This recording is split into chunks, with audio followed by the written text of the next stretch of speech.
ലോകത്താകമാനമുള്ള ജൂത വിശ്വാസികളെ ഇസ്രായേലിലേക്ക് ക്ഷണിച്ചുകൊണ്ട് ഇസ്രായേൽ പ്രധാനമന്ത്രി നെതന്യാഹു പ്രസ്താവന പുറത്തിറക്കി.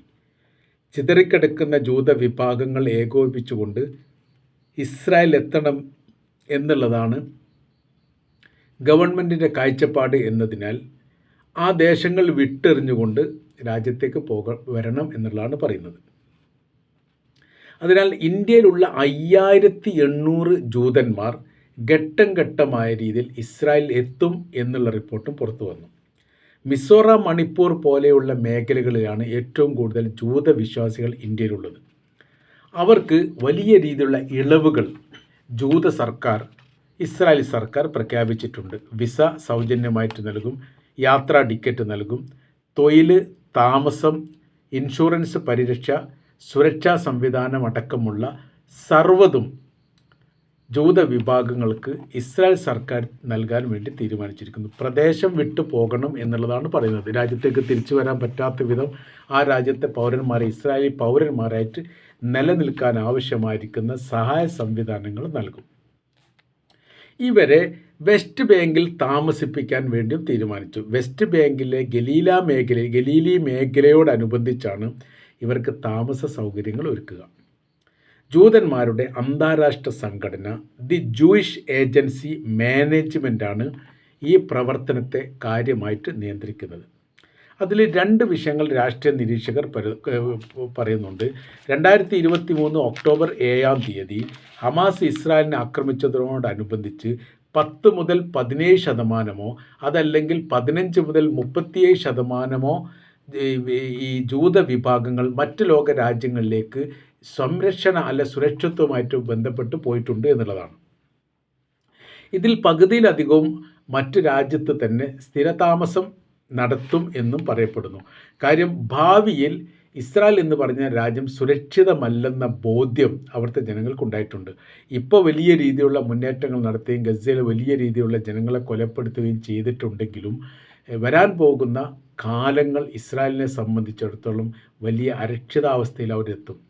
സംരക്ഷണ ഭിത്തി ഇല്ലാത്ത ഒരു സാഹചര്യവും അതോടൊപ്പം തന്നെ ഒരു ഗവൺമെൻറ് പോലും ഈ സുരക്ഷാ സംവിധാന കവചങ്ങൾ ഒരുക്കാനില്ലാത്തൊരു സാഹചര്യത്തിലേക്ക് ഭാവിയിൽ ഇസ്രായേൽ പോകുമെന്നുള്ളതും അവരുടെ താമസ സ്ഥലത്തും അവരുടെ തൊഴിൽ മേഖലയിലും അവർക്ക് ഇരിപ്പിടമില്ലാത്തൊരു സാഹചര്യം അല്ലെങ്കിൽ സുരക്ഷിതത്വമില്ലാത്തൊരു സാഹചര്യമാണ് ഭാവിയിൽ വരാൻ പോകുന്നത്.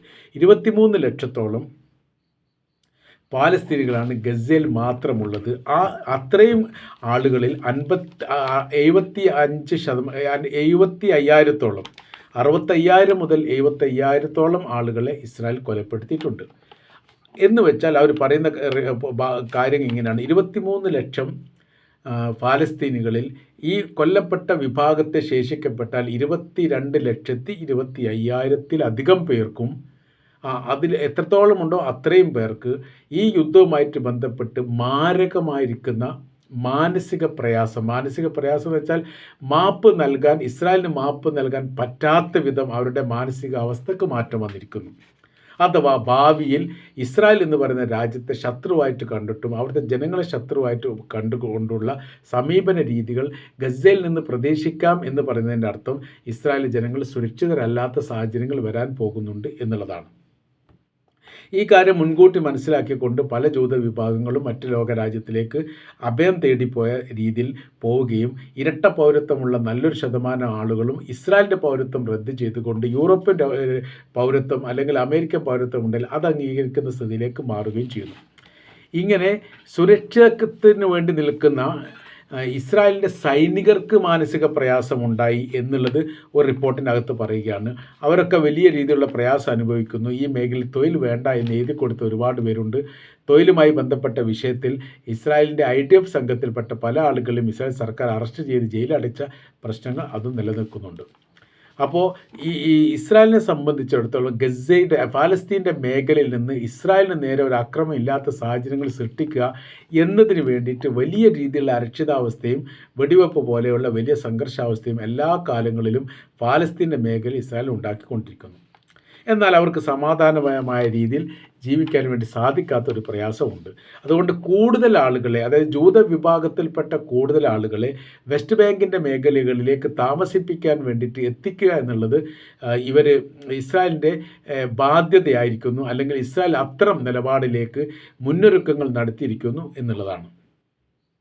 അപ്പോൾ എന്നാൽ ഈ ഇസ്രായേലിലുള്ള നല്ലൊരു വിഭാഗം ആളുകളും വെസ്റ്റ് ബാങ്കിൽ പോയി താമസിക്കാൻ താല്പര്യമില്ലാത്തവരാണ്, നിർബന്ധിച്ചു കൊണ്ടാണ് താമസിപ്പിക്കുന്നത്. മാത്രവുമല്ല, ദരിദ്രരായിരിക്കുന്ന ആളുകൾ, തൊഴിൽ മേഖലയിലും ഈ സാമ്പത്തിക മേഖലയിലൊക്കെ തകർച്ചയുള്ള ആളുകളേക്ക് സ്വതന്ത്രമായ രീതിയിൽ താമസിക്കാനുള്ള വീട് നൽകുന്ന രീതിയിലുള്ള പ്രഖ്യാപനമാണ് വെസ്റ്റ് ബാങ്കിൻ്റെ മേഖലയിൽ സാധാരണഗതിയിൽ ഇസ്രായേൽ പ്രഖ്യാപിക്കാറുള്ളത്. ഫലസ്തീനികളുടെ വീടുകൾ പിടിച്ചെടുക്കാനുള്ള അധികാരം ഇവർക്ക് നൽകുന്നു. സുരക്ഷയ്ക്ക് വേണ്ടി ഇവരുടെ കയ്യിൽ ആയുധങ്ങൾ നൽകുന്നു. ഇവർക്ക് നേരെ അക്രമമോ കാര്യങ്ങളോ ഉണ്ടായാൽ ഇസ്രായേലിൻ്റെ അകത്താണ് വിചാരണ സംബന്ധമായിരിക്കുന്ന കാര്യങ്ങൾ നടക്കുക. അതായത് ഫലസ്തീനെ ആക്രമിച്ചു എന്ന് പറഞ്ഞാൽ ഫലസ്തീനെ പിടിച്ചുകൊണ്ടുപോയി ഇസ്രായേൽ വിചാരണ ചെയ്യും. ആ ജയിലിലാണ് കിടക്കുക. ആ വിഷയമായിട്ട് ബന്ധപ്പെട്ട എല്ലാ കാര്യവും അവിടെ വെച്ചാണ് നടക്കുന്നത് എന്നതിനാൽ വലിയ പ്രയാസങ്ങൾ ഫലസ്തീനികൾക്ക് ഉണ്ടാകും എന്നുള്ളത് ഉറപ്പാണ്. അപ്പോൾ നമ്മൾ പറഞ്ഞു വരുന്ന വിഷയം, വെസ്റ്റ് ബാങ്കിൽ ഈ പറയപ്പെട്ട മേഖലയിൽ പല പ്രദേശങ്ങളും പിടിച്ചെടുക്കുക. 30% താഴെ ഭാഗങ്ങൾ മാത്രമേ കൃത്യമായ രീതിയിൽ ഫലസ്തീൻ അതോറിറ്റിക്ക് വെസ്റ്റ് ബാങ്കിൽ ഭരിക്കാൻ തന്നെ സാധിക്കുന്നുള്ളൂ. സംഭവം പറയുന്ന സമയത്ത് ഫലസ്തീനാണ് എന്നൊക്കെ പറയും. ഗസയും വെസ്റ്റ് ബാങ്കും ഫലസ്തീനാണ്. ഗസയുടെ പൂർണ്ണമായിരിക്കുന്ന അധികാരം ഇപ്പോൾ നോക്കുന്ന സമയത്തും ഇസ്രായേലിൻ്റെ കൈവശത്തിലാണ്. വെസ്റ്റ് ബാങ്ക് പറയുന്ന സമയത്ത് പാലസ്തീൻ്റെതാണ്. എന്നാൽ അതിൽ 30% മാത്രമേ അവിടുത്തെ പാലസ്തീൻ അതോറിറ്റിക്ക് ചെറിയ രീതിയിലെങ്കിലും ഭരിക്കാൻ വേണ്ടി സാധിക്കുന്നുള്ളൂ. ബാക്കിയെല്ലാം നിയന്ത്രിക്കുന്ന ഭരണ സംവിധാന കാര്യങ്ങളൊക്കെ ചെയ്യുന്നത് ഇസ്രായേൽ തന്നെയാണ്. അവിടേക്ക് കൂടുതൽ ജൂത വിഭാഗങ്ങളെ ഈ സെറ്റിൽമെൻറ്റ് സ്ഥാപിച്ചുകൊണ്ട് കുടിയിരുത്തുകയും അവിടെ നിന്ന് പാലസ്തീനുകളെ ആട്ടിയോടിപ്പിക്കുകയും ചെയ്യുന്ന പ്രവൃത്തി 1948 എങ്ങനെയാണോ പാലസ്തീൻ്റെ മേഖല ഇസ്രായേൽ ചെയ്തിരിക്കുന്നത്, അതേ പ്രവർത്തനങ്ങൾ ഇപ്പോൾ വെസ്റ്റ് ബാങ്കിൽ ഇസ്രായേൽ സർക്കാർ ചെയ്തുകൊണ്ടേയിരിക്കുന്നു എന്നുള്ളതാണ് ഇതിൻ്റെ യാഥാർത്ഥ്യം. ഇത് ലോകം കണ്ടില്ലെന്ന് നടിക്കുന്നു. ആ ഒരു വിഷയത്തിലാണ് ഫലസ്തീനുകൾ ഇവിടെ പ്രയാസമാവുന്നത്. അവർ സംരക്ഷണവുമായിട്ട് ബന്ധപ്പെട്ട് തോക്കെടുക്കാനുള്ള പ്രധാനമായിരിക്കുന്ന കാരണം പറയുന്നത് തന്നെ വേണ്ടത്ര രീതിയിലുള്ള സുരക്ഷിതത്വം പാലസ്തീനുകൾക്ക് നൽകുന്നില്ല എന്നുള്ളതും, അവർ ആക്രമിക്കപ്പെടുന്ന സമയത്ത് ലോകരാജ്യങ്ങൾ ഈ വിഷയത്തിൽ ഇടപെട്ടുകൊണ്ട് ഇസ്രായേലിനെതിരെ ഒരു നിയമപരമായിരിക്കുന്ന നടപടിയിലേക്ക് ശ്രമിക്കുന്നില്ല എന്നുള്ളതും എല്ലാ കാലത്തും പാലസ്തീനുകൾ ആരോപിച്ചതാണ്. അതൊരു യാഥാർത്ഥ്യമാണ് എന്നുള്ളത് ഇപ്പോൾ തെളിയുന്ന രീതിയിലുള്ള വിവരങ്ങളാണ് പുറത്തു വരുന്നത്. പാലസ്തീനിൽ ഇന്ത്യയിൽ മാത്രമല്ല, പാകിസ്ഥാൻ്റെ ചില മേഖലകളിലും ജൂത വിഭാഗം ഉണ്ട് എന്ന് പറയുന്നു. ബംഗ്ലാദേശിലുണ്ട്, നേപ്പാളിലുണ്ട്, ഒറ്റപ്പെട്ടതാണെങ്കിലും കുറഞ്ഞ വിഭാഗങ്ങളുണ്ട്. ഇന്ത്യയുമായിട്ട് ഇസ്രായേലിന് വലിയ സൗഹൃദമാണ്. ആ സൗഹൃദം നിലനിർത്താൻ വേണ്ടിയിട്ട് പല രീതിയിലുള്ള സഹായ കാര്യങ്ങളും ഇസ്രായേൽ ഇന്ത്യക്ക് വേണ്ടി നൽകിയിട്ടുണ്ട്. തിരിച്ച് അങ്ങോട്ടും ഇങ്ങോട്ടൊക്കെ ഉണ്ടാവാറുണ്ട് എന്നുള്ളത് യാഥാർത്ഥ്യമാണ്. ഇപ്പോഴത്തെ നിലവിലെ സാഹചര്യം എന്ന് പറയുന്നത് ഇസ്രായേൽ ഒരു നിലനിൽപ്പിന് വേണ്ടി പ്രയാസപ്പെടുന്ന കാര്യമാണ്. ഇസ്രായേലിനറിയാം അവർ തകർന്നു പോകും. ഇപ്പോഴത്തെ ഈ സന്തോഷകരമായിരിക്കുന്ന അല്ലെങ്കിൽ മുന്നേറ്റം സൃഷ്ടിക്കപ്പെട്ടു എന്ന് അഭിമാനകരമായ രീതിയിൽ പറയപ്പെടുന്ന കാലഘട്ടത്തിനൊന്നും ഒരുപാട് ആയുസ്സൊന്നുമില്ല. അത് വളരെ പെട്ടെന്ന് തന്നെ വീണുടയാനുള്ള സാധ്യത വളരെ കൂടുതലാണ് എന്ന് യഥാർത്ഥത്തിൽ ഇസ്രായേലിനറിയാം. അതുകൊണ്ട് എന്ത് ചെയ്യുന്നു, പരമാവധി ജൂത വിഭാഗങ്ങളെ അവർ ഒരുമിച്ച് കൂട്ടുക. 5800 എന്ന് പറഞ്ഞാൽ വലിയൊരു സംഖ്യയാണ്. ഒരു സർക്കാരിനെ സംബന്ധിച്ചിടത്തോളം ഇവർക്ക് വേണ്ട രീതിയിലുള്ള എല്ലാ കാര്യങ്ങളും, പ്രാഥമികമായിരിക്കുന്ന കാര്യങ്ങൾ മുഴുവൻ ഒരുക്കേണ്ടത് യഥാർത്ഥത്തിൽ സർക്കാരാണ്. അത് വലിയ ബാധ്യതകളുണ്ട്. കാര്യം അവർ നൽകപ്പെടുന്ന എല്ലാ വിസ സംബന്ധമായിരിക്കുന്ന കാര്യങ്ങളും, ടിക്കറ്റ് ആണെങ്കിലും തൊഴിൽ സംബന്ധമായ കാര്യമാണെങ്കിലും താമസമാണെങ്കിലും സർവ്വ മേഖലയും ഇവർക്ക് സൗജന്യമായിട്ട് നൽകും. ചില സമയത്ത് ഇളവുകളായിരിക്കും, പിന്നെ അധ്വാനിച്ച് അല്പാൽപമായ രീതിയിൽ നൽകാനുള്ള രീതികളൊക്കെ ആയിരിക്കും. അതൊന്നും പറഞ്ഞിട്ടില്ല. വിത്ത് വാഹനങ്ങളടക്കം നൽകുന്നു എന്നും പറഞ്ഞ് ചില റിപ്പോർട്ടിനകത്ത് കാണുന്നു. എന്നുവെച്ചാൽ സഞ്ചരിക്കാൻ വേണ്ടി സൈക്കിളോ അതല്ലെങ്കിൽ സ്കൂട്ടറോ അതല്ലെങ്കിൽ കാറോ നൽകാൻ പോലും സർക്കാർ തയ്യാറാകുന്നു. അതിൻ്റെ സാമ്പത്തികമായ രീതിയിൽ ഉള്ള കാര്യങ്ങളൊന്നുമില്ല. ഏതായിരുന്നാലും ആദ്യഘട്ടത്തിൽ ഈ പറയപ്പെട്ട കാര്യങ്ങളെല്ലാവരും അവർക്ക് കിട്ടും എന്നുള്ളതാണ് ഇതിൻ്റെ റിപ്പോർട്ടിൻ്റെ ഭാഗമായിട്ട് നമ്മൾ മനസ്സിലാക്കാൻ വേണ്ടി പറ്റുന്നത്. മറ്റ് ലോക രാജ്യങ്ങളും ഇതേ കാര്യങ്ങൾ ആവശ്യപ്പെട്ടിട്ടുണ്ട്. എന്നാൽ യൂറോപ്പ് രാജ്യങ്ങളിൽ താമസിക്കുന്ന ജൂത വിഭാഗങ്ങൾ ഇസ്രായേലിലേക്ക് മടങ്ങി വരാൻ വേണ്ടി താല്പര്യം കാണിക്കുന്നില്ല. അവർ പ്രത്യേകമായ രീതിയിൽ തന്നെ പറയുന്നു, ഞങ്ങൾക്ക് ഇസ്രായേലിനേക്കാൾ സുരക്ഷിതമുള്ളത് യൂറോപ്യൻ രാജ്യങ്ങളാണ് എന്നതിനാൽ ഞങ്ങൾ അങ്ങോട്ട് മടങ്ങുന്നില്ല, ഞങ്ങൾ ഇവിടെ തന്നെയാണ് താമസിക്കുന്നത് എന്നുള്ള കാര്യം ഈ ജൂത വിഭാഗങ്ങൾ പല യൂറോപ്യൻ രാജ്യങ്ങളിൽ നിന്നും ഇസ്രായേൽ സർക്കാരിന് നൽകിയിരിക്കുന്ന റിപ്പോർട്ടും പുറത്തു വരുന്നു. പിന്നെ മൂന്നാം ലോക രാജ്യങ്ങളെ പോലെ, ദരിദ്ര രാജ്യങ്ങളെ പോലുള്ള രാജ്യങ്ങളിൽപ്പെട്ട ഒറ്റപ്പെട്ട് കഴിയുന്ന ജൂത വിഭാഗത്തിനായിരിക്കാം ഒരുപക്ഷെ ഇതിന് താല്പര്യം.